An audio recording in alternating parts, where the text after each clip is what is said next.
So once you make a block, or maybe a block exists within the drawing that you opened, you may want to insert that block. So if you type insert, you'll see that you got insert block. Now there's a couple different options here. So if I click this insert block, you can see that it continues on the command line where it's going to ask me for the name of the block. If you happen to know the name of the block, obviously you can type it in, and it will ask you for your destination. So I can click here, and then it's obviously going to ask me for my scale, which I'm just going to hit enter to accept the default of 1 for both X and Y, and then a rotation angle. And then I don't need to have an array of these, so I'm just going to hit enter, enter.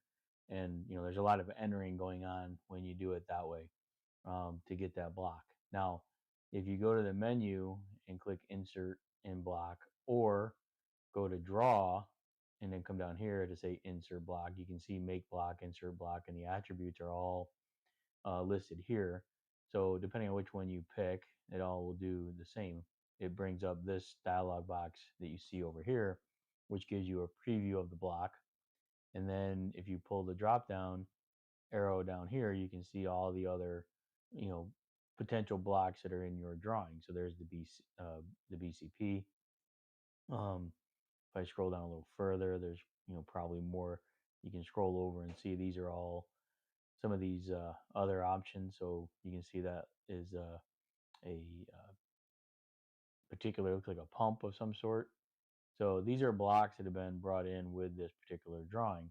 If I was to pick the CI here, which could be a curb inlet, you'll want to then come down here and choose specify later, because if you leave it like this, you could enter in the exact coordinates you want it to be at. If you hit the checkbox, it's going to put it in at zero, basically 0, 0. So we want to specify where we want it placed.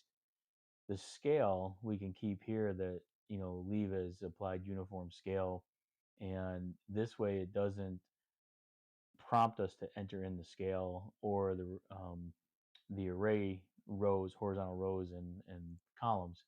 You can also down here say specify the rotation. So in this particular case, we do want to rotate it because maybe we want to align it to a curb line or something like that. So once you have those parameters and you click the checkbox, you can see that I can choose where I want to put that block. And when I put the block in, it's going to ask me for my rotation angle, and I can just align it to a particular direction. And now I've inserted that block into the drawing.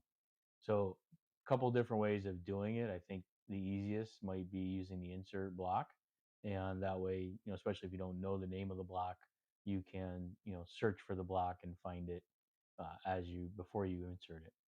So kind of same thing. I can come in and pull this down, and if you type in here, you see maybe there's a sign.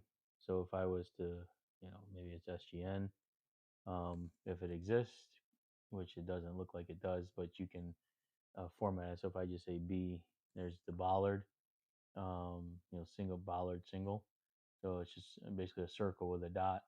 And same idea. I don't have to worry about the rotation, right? So I can just leave that at 0 because it's just a circle. And then when I click on this, it's going to let me insert that bollard into my drawing. So that's how you insert the block, either from the command line or from the insert block panel found using the menu command.